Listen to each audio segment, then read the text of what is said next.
think about the gears of government and how they've grown with so much rust, right? I mean, you have a government that's been calcified by this. It's not working. The American people see that. They take note of that. Yesterday, when we were doing our coverage on the fallout, I remarked that I can't remember the last time the president had lunch with members of Congress.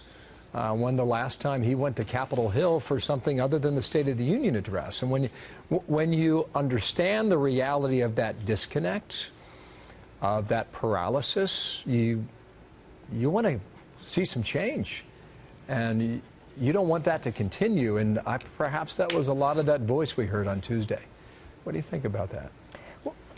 Well, Bill, I don't know. See, here's part of the problem. You know, I heard this drain the swamp, and I certainly saw that America, at least around half of America, wants somebody who was an outsider. But the problem is all the names that I'm hearing, like Newt Gingrich, Donald Trump put forth for potential cabinet members, are Washington insiders. A lot of what we're hearing about the future of the Republican Party is, in a sense, going back to the way the Republican Party used to be. Very different than what Trump campaigned on. Right, that's not the argument I'm making here. I'm not talking about people and individuals and personnel. I'm talking about the function of Washington, D.C. as a government to move forward.